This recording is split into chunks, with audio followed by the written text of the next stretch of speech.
Playing guitar, I learned all these simple chords here in this neck of the woods, and it's awesome. But what I didn't really understand is how to go from these chords to some more interesting and cool things that I was really excited about. You know, whether it was just like cool parts by Red Hot Chili Peppers or the classics. The thing is, there's a lot of motion and a lot of, you know, melody in these kind of parts, and I was very confused of how can I do that? And what I want to talk about right now is just taking a simple progression and actually doing it together and explaining exactly kind of the thought process. So I'm gonna grab 3 chords: C, G, and A minor. So the first thing that I'll ask myself is like, what key am I situated in? The answer here is C. That's how I'm hearing it. So 1, 5, and 6. That's how I'm hearing it. And maybe it's a nice thing to kind of sing it for a second. So let's just sing the bass. Do, so, la. The idea is that we are connecting our ears and hearing what's happening. Okay, so we're playing it. It's not that exciting yet. I'm gonna drop some things, leaving some space, maybe allowing you to feel something. Again, before I was playing the strumming, right, the kind of like campfire vibe, soft campfire, but this just doesn't allow a lot of dynamics. Just when I'm not playing all the notes, all of a sudden there's some space to add something. Now you can ask yourself, or me, how did I know to add this melody or this little thing? Well, so I know I'm in C, right? This is the first thing we talked about. So by knowing I'm in C, I can use the framework of C major. C major, or maybe C major pentatonic, which is also A minor pentatonic. All these classic blocks that we know are gonna be useful, but it's not enough.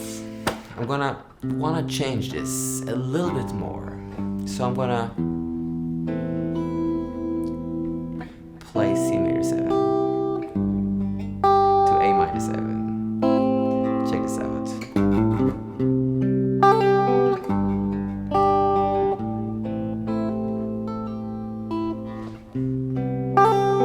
So what I'm doing right now, I'm just changing 2 chords. I'm playing C major 7, G, A minor 7. Cool, we're starting to get somewhere. But honestly, I don't really like the G.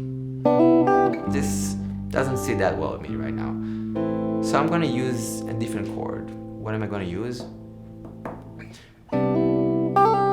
E. That's why I played that open E. I was already hearing that E. So C major 7, E, A minor.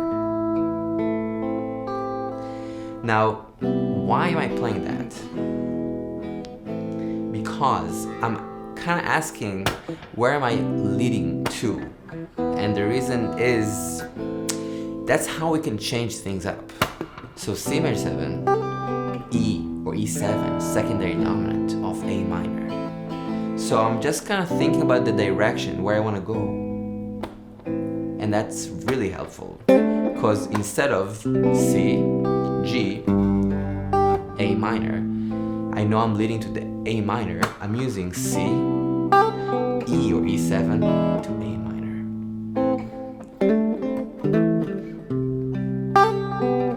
Okay. Now I'm gonna use an inversion.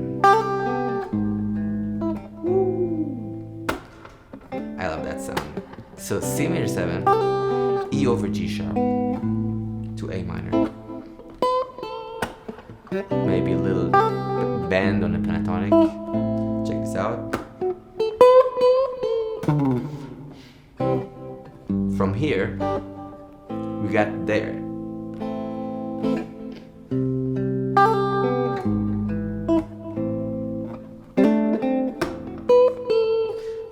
Okay, that's cool. But maybe some more things can happen. I'm gonna add another inversion on the A minor. So I'm just creating a little bit more motion. Check this out. A minor, B diminished, A minor first inversion. So it's not a lot is happening. It's just A minor with a little thing. And we can go back and forth between these sounds.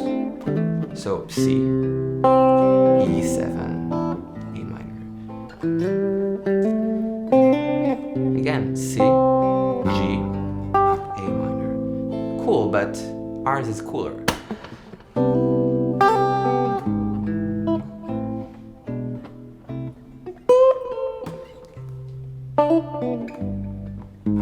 I can also do the G to the G sharp to the A. So C, G. Let's do this.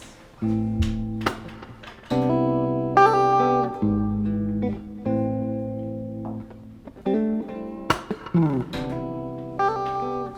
gonna try and solo just a little bit with the framework of A minor pentatonic.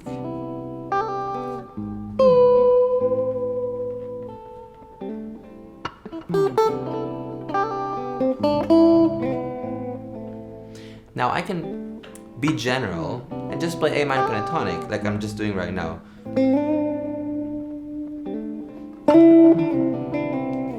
It's gonna work, but I can be more specific. So what I just did was accenting the G to the G sharp of the E to the A, right? So basically we have that note G sharp when we hit the E or E7 that leads us to the A minor. So it's all about understanding where we're going.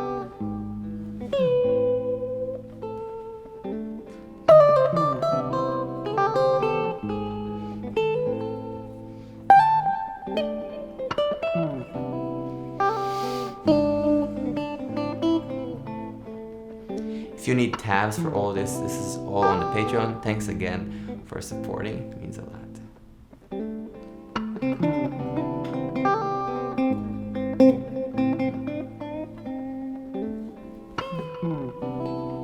If this video helped you just a little bit, please gently hit the like button and maybe even subscribe to not miss more random ideas that, help us all grow. And I'll see you guys very soon.